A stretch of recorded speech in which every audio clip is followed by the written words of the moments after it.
আওয়ামী লীগের সাধারণ সম্পাদককে আটক করেছে ঢাকা মহানগর গোয়েন্দা পুলিশ। আওয়ামী লীগের সাধারণ সম্পাদককে আটক করেছে ঢাকা মহানগর গোয়েন্দা পুলিশ। ডিবি কার্যালয়ে নেওয়া হয়েছে। বিকেলে রাজধানীর ধানমন্ডি এলাকা থেকে তাকে আটক করে মহানগর গোয়েন্দা পুলিশ। এমপি আনোয়ারুল আজিম আনার হত্যায় আওয়ামী লীগের সাধারণ সম্পাদক গ্রেফতার দেখিয়েছে। চাঞ্চল্যকর এমপি আনোয়ারুল আজিম আনারকে হত্যার পর মুহূর্তের একটি ছবি এসেছে যমুনা টেলিভিশনের হাতে। এবারকার জেল জীবন রাজনীতিকদের জন্য।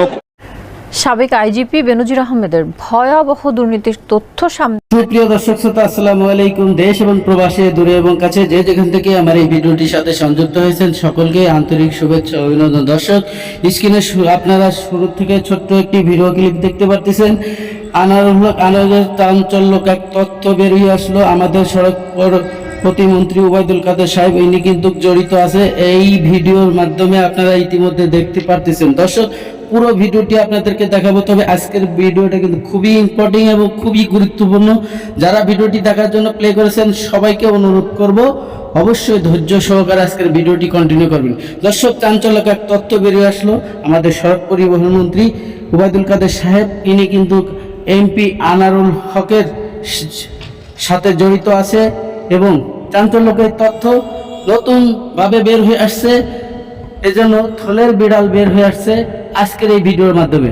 দর্শক, আমি বেশি কথা বলবো না, চলে যাব সেই ভিডিওতে, যে ভিডিওতে আপনাকে দেখানোর জন্য অপেক্ষা করতেছেন এবং দেখার জন্য অপেক্ষা করতেছেন। আজকে এই যে ইন্ডিয়াতে যে ঘটনা ঘটছিল, এমপি সাহেব যে মৃত্যু হয়ে গেল, পিছের মূল কারণ কি এবং মারার পরে তাকে যে ছবি পাঠানো হলো সেটা হচ্ছে যার কাছে, সেটা হচ্ছে আমাদের বাংলাদেশের সড়ক পরিবহন মন্ত্রী তাকে। তো চলুন আমরা সেই ভিডিওটি দেখি। মিন্টুকে গ্রেফতার দেখিয়েছে পুলিশ, নেওয়া হয়েছে 8 দিনের রিমান্ডে। গোয়েন্দা পুলিশের দাবি, হত্যার রহস্য জট খুলতে চেষ্টা চালাচ্ছেন তারা। সংবাদ সম্মেলনে ডিবি প্রধান হারুনুর রশিদ জানান, রিমান্ডে থাকা আরেক আসামি কাজী কামাল আহমেদ বাবু ওরফে গ্যাস বাবু ও সাইদুল করিম মিন্টুকে মুখোমুখি করা হবে। আমরা এখন তাকে রিমান্ডে মাত্র এনেছি, 8 দিনের রিমান্ডে এসেছে। আসার পরে আমরা দুইজনকে আমরা সামনাসামনি করে আমরা ভেরিফাই করে বাক যাবতীয় তথ্য পরে আপনাদের জানাতে পারব। প্রয়োজন বোধে আমরা এই ওর শিমুল ভুইয়াকে আবার আমরা রিমান্ডের জিজ্ঞাসাবাদ করব। তার দাবি, আনারকে হত্যার পর বাবুর ফোনে ছবি পাঠায় শিমুল ভুইয়া। সেই ছবি দেখানো হয় মিন্টুকে। আনারের মৃতদেহের ছবি দেখেও চুপ ছিলেন মিন্টু। উনি 16 তারিখ থেকে জানেন, তার সাথে কথা হচ্ছে এবং আমরা জানলাম গিয়ে 22 তারিখ। উনি কেন এত আগে জানার পরেও কাউকে উনি জিজ্ঞাসা করলেন না। যদিও মৃত্যুর খবরে আনারের পরিবারকে সমবেদনা জানাতে ছুটে গিয়েছিলেন মিন্টু ও গ্যাস বাবু। কাজী ফয়সাল, চ্যানেল 24, ঢাকা। আলোচিত ও চাঞ্চল্যকর এমপি আনোয়ারুল আজিম আনারকে হত্যার পর মুহূর্তের একটি ছবি এসেছে যমুনা টেলিভিশনের হাতে।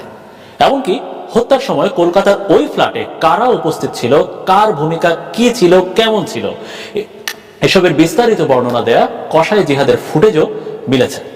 গোয়েন্দা দল তাকে নিয়ে সঞ্জীবা গার্ডেন্সের সেই ফ্ল্যাটে নিয়ে গেলে বিস্তারিত সব বর্ণনা দেয় সে। গুরুত্বপূর্ণ সেই ভিডিও সম্পর্কে আরো জানাচ্ছেন আমাদের সহকর্মী। 26 মে কলকাতায় তদন্তে যায় ডিবি পুলিশের দল। সেখানে গ্রেফতার জিহাদ হাওলাদারকে নিয়ে চলে যায় সঞ্জীবা গার্ডেনের সেই ফ্ল্যাটে। আনার হত্যায় কার কিভাবে যোগসূত্র রয়েছে, কার কি ভূমিকা ছিল, সেই সব বিশদভাবে বর্ণনা করে সফররত ডিবি পুলিশ এবং কলকাতা পুলিশকে।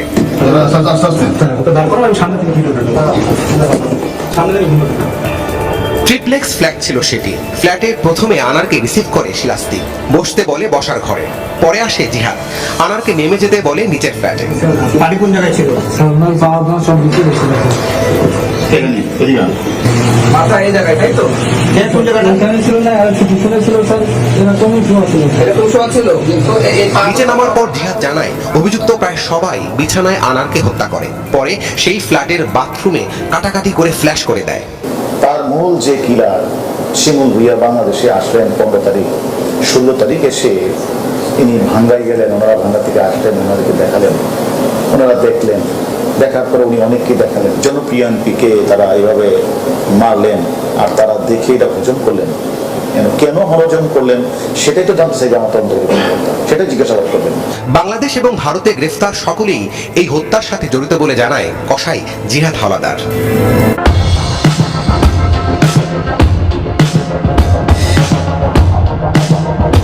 দর্শক, এতদিন আপনাদেরকে আমরা আনোয়ারুল আজিম আনার আমাদের সাবেক পুলিশ মহাপরিচালক বেনজির আহমেদের নতুন এক তথ্য বেরিয়ে আসলো, এজন্য থলের বিড়াল বের হয়ে আসলো। তো ইতিমধ্যে আপনারা যে সড়ক পরিবহন মন্ত্রীর যে এমপি আনোয়ারুলের যে ভিডিওটি দেখেছেন, এখন আপনাদেরকে দেখাবো বেনজির আহমেদের সেই চাঞ্চল্যকর তথ্য। দর্শক, এই বেনজিরকে নিয়ে কিন্তু সারা বাংলাদেশ এখনো তোলপাড় চলতেছে এবং পুরো পৃথিবীর সব প্রান্তে সমস্ত ব্যাংক সিজ করা হচ্ছে।